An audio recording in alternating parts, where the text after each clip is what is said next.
여러분 안녕하십니까, 황신일 변호사입니다. 임종석이 이재명을 저격하고 나섰습니다.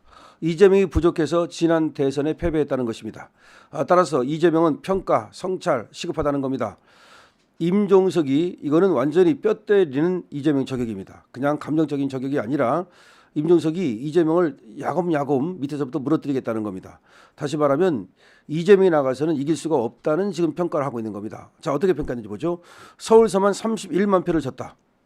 지난 윤석열 대통령과 이재명 선거에서 서울서만 이재명이 31만 표를 졌다. 그리고 김대중, 노무현, 문재인이 압승한 충청서도 졌다. 충청도에서 과거에 김대중과 노무현, 문재인은 압승을 했다는 거야. 충청도 표로 이겼다는 거야. 그런데 이재명은 충청도서도 윤석열 대통령에게 졌다. 패배 책임은 이재명에 있다. 문정부에 있지 않다. 이게 무슨 말이냐면요. 이재명이 진 걸 가지고 친명계는 문정부 때문에 졌다라고 말합니다. 문재인 때문에 졌다. 그런데 임종석이는 문정부 편에서 아니다. 이재명이 진 건 문정부 때문에 진 게 아니라 이재명 본인 때문에 졌다라고 얘기를 하는 겁니다. 이거는 완전히 둘이 격돌이죠. 격돌. 격돌이 아니라 이거는 완전히 막가자는 거죠. 임종석 전 대통령 비서실장이 지금이라도 지난 대선에 대한 객관적 평가와 성찰부터 시작해야 된다라고 말했습니다. 그러면서 대선 때 패배 원인은 문재인 전 대통령이 아니라 이재명 더불어민주당 대표 자신에게 있다고 일갈했습니다. 자, 임종석은 3일 SNS에 올린 글을 통해서 성찰해야 답이 보인다. 성찰해야 답이 보인다. 말은 좀 약하게 약간 좀 이렇게 순화시켜서 하고 있습니다만은 실제로는 말이죠. 이재명 네 꼬라지를 알라. 너 때문에 졌다. 이 말입니다.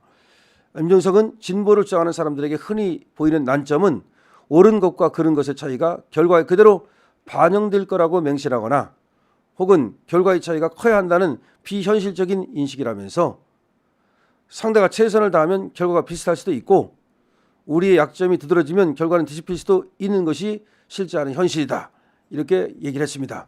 어렵게 말하는 것 같지만 간단하게 말하면 뭡니까? 지들은 옳고 우리는 그러기 때문에 지들이 이길 줄 알았는데 그렇지 않을 수도 있다는 걸 알아야 된다. 그런 말입니다. 그 다음에 자기들이 이겨야 된다는 어떤 그런 생각, 그런 것들이 비현실적일 수도 있다는 거죠. 다시 말하면 이 말은 현실을 아주 직시하라. 그러니까 이재명이가 보통 이제 자기들이 옳고 말하자면은 윤석열 대통령은 그러고 그런 식의 사고를 갖고 있고 그다음에 보면은 지금 그래도 윤석열 대통령을 갖다가 비난하는 사람이 많고 그다음에 이재명 쪽으로 또 옳은 사람도 많기 때문에 그렇다면 우리가 충분히 대선에서 이길 수 있다라고 이재명 쪽이 그렇게 생각을 하고 있는 것 같은데 그런 생각 걷어치워라 이런 말이죠. 이게 선거라는 것이 옳고 그름의 문제가 아니다라고 지금 이재명에게 지금 임종석이가 직격하고 있는 거야. 그다음에 그 현실적인 것과 인식하는 것은 다르다. 또 이걸 얘기하는 거야.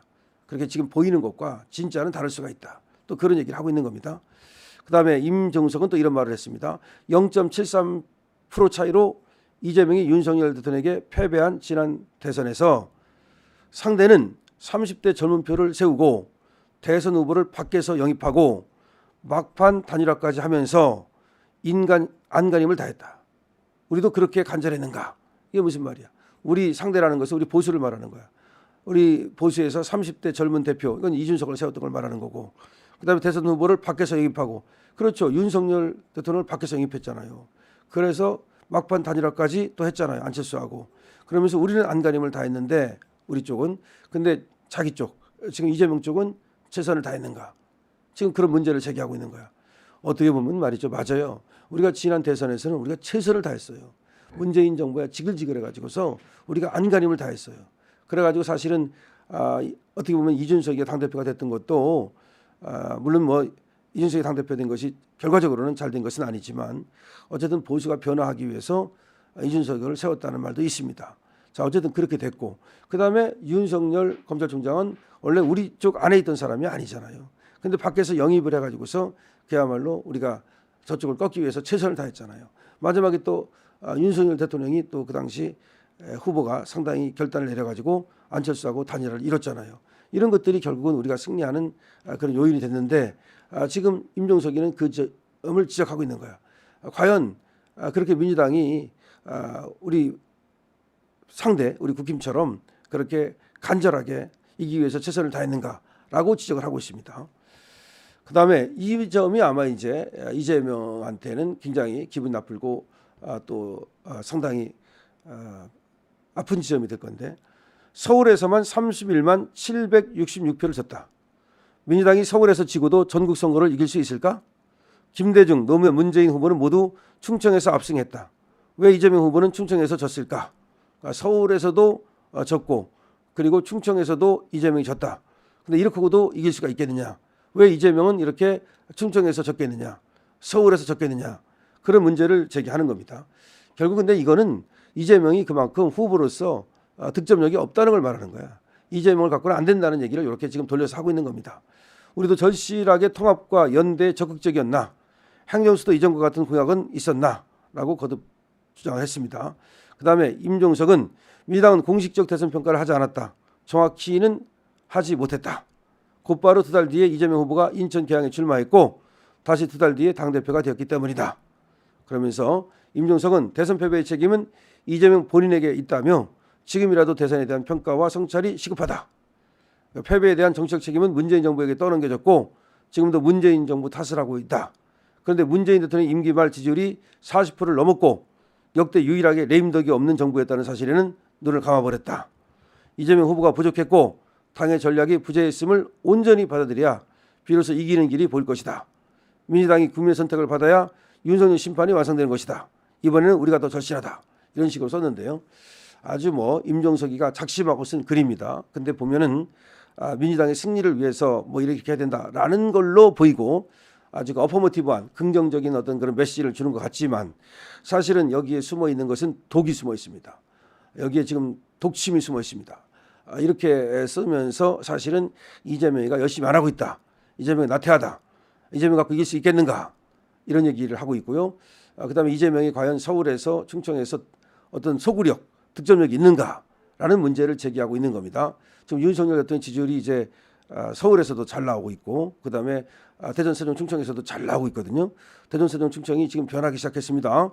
원래 대전, 세종, 충청도 사실은 말이죠. 빨갱이라면 일을 가는 사람들이기 때문에 지금 이 종북 주사파하고의 윤 대통령의 일전을 알게 되면 저쪽에 쓰지 않습니다. 지금 그런 점이 작동하고 있다는 얘기입니다. 그러니까 이제 임종석이는 이재명을 교체하자 이런 얘기라고 봐야 돼요. 이거를 갖다가 겉으로 보이는 거 보면은 이재명을 위해서 조언을 하는 것처럼 보이지만 그리고 또 하나는 이제 문재인 정부한테 책임을 떠넘기는 것을 막기 위해서 그렇게 보입니다. 그것도 맞죠. 문재인 정부한테 책임을 떠넘기지 말라. 이재명 네 책임이다.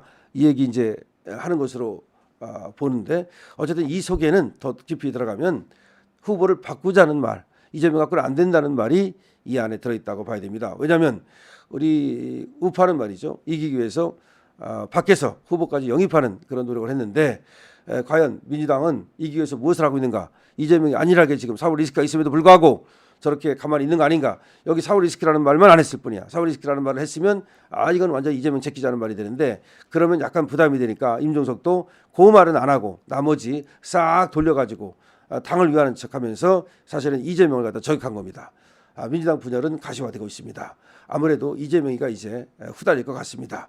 여러분들 댓글 많이 달아주시고요. 구독과 공유를 해주시면 여러분 알고리즘을 타고 이 영상이 더 많은 사람들에게 전파됩니다.